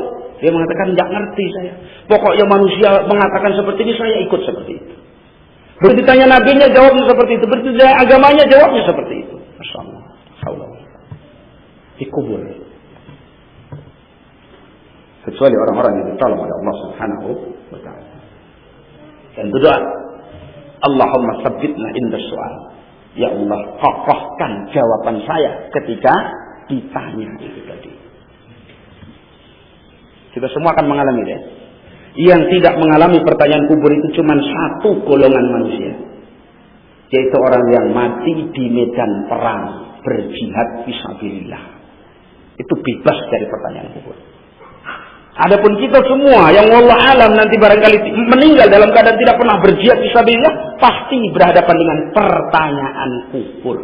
Fasta'iddu, siapkanlah. Tidak ada satu jiwa bisa menolong yang lain. Sendiri-sendiri. Kalau berhasil menjawab pertanyaan itu, insya Allah Allah akan memberikan rahmat dan kebahagiaan kepadanya. Tapi siapa yang tidak bisa menjawab sehingga dia mengatakan tidak ngerti. Bahkan Syekh Islam mengatakan itu khataratu taklid. Bahayanya taklid. Kalau seorang beragama itu sekedar mengikuti apa umumnya manusia. Nanti ketika ditanya di kubur, apa agamamu, nggak ngerti saya. Pokoknya manusia bilang begini, saya bilang seperti itu. Itu bahayanya taklid. Kan itu jangan kita ini menggantungkan agama kita ini kepada manusia yang lain. Jangan. Umumnya masyarakat saya kayak mana, begitulah saya. Jangan. Wa in tu'thar man fil ardi yudilluka an sabilillah. Kan itu pakai prinsip. Mana yang ada Al-Quran, mana ada sunnahnya dengan pemahaman salaful ummah, ya kita ikuti. Kok manusia nggak berminat? Silahkan. Seperti itu. Tanda husnul khatimah yang ketiga itu meninggal pada malam Jumat atau hari Jumat. Kita minta mudah-mudahan Allah Subhanahu wa taala memberikan kepada kita. Kemudian yang keempat, al-istishhadu fi sahatil kita. Mati syahid di medan perang. Jadi syahid itu kita Imam Nawawi rahimahullah taala dalam syarah Sahih Muslim itu ada 3 golongan. Yang pertama, syahidun fid dunya wala fil akhirah. Seorang yang mati syahid di dunia tapi di akhirat tidak mendapatkan pahala orang yang mati syahid. Siapa mereka? Orang yang berperang di jalan Allah sampai mati, tetapi bukan li'i'la'i kalimatillah, bukan untuk menegakkan kalimat Allah. Ya akhirnya pada diri kita dia berperang mati, dirawat, tidak usah dimandikan, katakanlah ya, tidak usah dikafan, dikuburkan begitu saja. Tapi keikhlasan dia itu urusan dia dengan Allah Subhanahu wa taala. Itu ketika juga mengomentari hadis Nabi SAW. 3 golongan manusia yang pertama kali akan dinyalakan baginya azab neraka. Salah satunya adalah seorang yang berjihad fisabilillah sampai mati syahid. Lalu dipanggil oleh Allah di yaumul qiyamah, dinampakkan kepadanya kenikmatan-kenikmatan, lalu ditanya oleh Allah Subhanahu wa taala, "Wa ma fa'alta fiha?" Apa yang sudah kamu kerjakan? Maka rajulun mengatakan, "Ya Allah, tidak Engkau syariatkan satu jihad pun di dunia ini pada waktu itu, kecuali saya ikut serta berjihad tadi sampai saya meninggal mati syahid, semua itu karenamu." Jawab orang ini tadi. Dan Allah Maha tahu apa yang ada dalam hatinya. Maka ada jawaban. Apa katanya? Kadipta, kamu dusta. Didustakan. Perkataan dia, semua itu saya lakukan karenamu ya Allah. Dijawab kadipta, kamu dusta. Tetapi kamu berperang li'ayyuqal, supaya kamu dikatakan apa? Jari'un, sebagai pahlawan pemberani. Waqad qila, dan itu sudah digelarkan kepadamu. Manusia semua sudah menggelarimu sebagai seorang yang jagoan. Summa umira bihi fasuhiba ala wajhihi summa ulqiya finnar. Kemudian diperintahkan untuk diseret dengan ditelungkupkan wajahnya, lalu dilemparkan ke dalam neraka. Perang asalnya masuk dalam neraka. Kenapa? Tidak ikhlas dia. Nah, syahid yang kedua, syahidun fil akhirah, yaitu mendapatkan pahala syahid di yaumul qiyamah. Tapi di dunia tetap diperlakukan sebagai muslim yang mati biasa, seperti orang yang mati tenggelam, orang yang mati karena sakit perut, ya, di antaranya orang yang mati karena membela kehormatan atau hartanya, dan seterusnya. Cuman kalau membela hartanya ini sampai bertempur katakanlah dengan perampok, itu ada ikhtilaf ulama. Ada yang mengatakan itu seperti syahid di ma'rakah, enggak usah dimandikan, enggak usah dikafani, kuburkan begitu saja. Ya. Adapun yang mati tenggelam, jadi nanti kalau ketemu ya tetap dimandikan, dikafani sebagaimana mati yang tidak mati syahid, tapi nanti di yaumul qiyamah kalau dia ahli tauhid mendapatkan pahala apa? Syahadah. Karena mati syahid dalam umat Nabi itu bukan cuma yang medan perang saja. Tapi yang jelas tandanya adalah apa? Istishhad lahu fi sahatil qital, berperang di medan perang, di medan tempur. Ya? Karena itu sampai Nabi SAW mengatakan, "Man lam yakzub," siapa yang tidak berperang, wa lam yuhaddis nafsahu bil ghazw, tidak mendorong niatnya untuk berperang, famata, lalu dia mati dalam keadaan itu, mata ala subbatin minan nifaq, dia mati di atas salah satu cabang dari kenifakan. Siapa yang tidak berperang, ya kita ini walau alam perang sama siapa? Jadi kalau memang suatu saat orang kafir menyerang dan kita ada panggilan jihad, kita mohon kepada Allah supaya dikokohkan hati kita berangkat ke medan perang. Ya. Jadi kita nggak seperti orang Hizbi yang mengatakan salafin anti jihad lah. Bagaimana anti jihad? Padahal jihad itu dikatakan Nabi dirwatu sanami al-Islam, puncaknya Islam itu jihad. Bagaimana Muslim anti jihad? Tidak. Cuman kenapa kita tidak berangkat jihad? Kok tidak ikut ngebom begitu kan? Nah, itu bukan jihad. Jihad itu ada syarat, ada rukunnya, ada kewajibannya, ada mustahabnya, ada penyempurnanya. Yang tahu siapa? Ulama kita. Ada kemarin datang kepada anak seorang mengatakan, bagaimana kita ini berpendapat kalau urusan toharoh, sholat dan seterusnya kita pakai buku-bukunya Syekh Albani, Syekh bin Baz. Tapi kalau jihad kita pakai kitabnya Nasihul siapa? Abdul Hazam. Kan dia yang langsung terjun di medan perang. Saya katakan jihad itu termasuk hukum Allah apa bukan? Iyalah, kalau hukum Allah yang paling tahu siapa? Ulama kita. Kalau mau tanya sama Abdul Hawan bagaimana ngokang Maryam apa Maryam? Nah, bagaimana ngokangnya ini katakanlah, atau bagaimana menembakkan mengisi peluru, silahkan barangkali dia punya pengalaman. Gak usah tanya saya bin Bas bagaimana menggunakan pistol barangkali. Tapi hukum jihad ini sudah jihad apa belum jihad, fardu ain apa tidak, syaratnya terpenuhi tidak, itu urusan siapa? Para ulama. Sekalipun ulama barangkali karena kesibukannya mengurusi kaum muslimin tidak sempat untuk terjun ke medan perang, atau mungkin pada zamannya tidak ada apa? Peperangan. Masa ulama suruh gebol bom di sini meledakkan bunuh diri? Nggak akan mungkin seperti itu. Jadi salafin bukan anti jihad. Sampai salah satu ulama kalau tidak salah Al-Albani mengatakan sebenarnya jihad hari ini sudah fardhu ain. Karena kaum muslimin seperti ini keadaannya, dilemahkan, dijajah oleh orang-orang kufar. Tapi kenapa kok kita tidak berangkat? Karena syarat dan rukun jihad belum terpenuhi. Andaikan sudah terpenuhi, insya Allah salafin yang akan berangkat. Yang mereka teriak-teriak jihad di mimbar Jumat belum tentu berangkat. Buktinya sampai sekarang dia tidak berangkat. Yang menghukumi kondisi aman itu kondisi perang. Mereka itu begitu toh. Kondisi aman itu kondisi perang selama ada komunitas kufar. Ya, jadi ke situ lari itu meledakan bom jihad sabilillah. Jadi bedakan aksi bunuh diri dengan jihad. Kadang-kadang berdalil dengan sahabat-sahabat yang dilemparkan ke benteng itu ya. Nah, yuk jauh panggang dari api. Tidak bisa, itu kias ma'al farik. Kalau yang bawa bom ini jelas positif dirinya itu mati pertama kali. Itu jelas nggak bisa nggak di sini kok. Ya kita nggak bisa mengatakan takdir Allah, tapi perkiraan manusia itu 99,9% dia yang pertama kali Allah. Adapun yang lain belum tentu. Yang kedua kondisinya nggak kondisi perang. Nah sahabat ini yang disuruh dilemparkan ke benteng itu kondisi perang, mengepung benteng ini nggak terkalahkan musuh di dalam benteng itu, begitu kuatnya benteng itu. Maka disuruh gotong, diangkat, nanti dilemparkan ke dalam benteng itu. Dan bukan mau bunuh diri di situ, tidak. Dia pertimbangan karena kemahirannya dan keahliannya. Maka begitu dilemparkan ke dalam benteng, lalu dia ngamuk di situ katakanlah.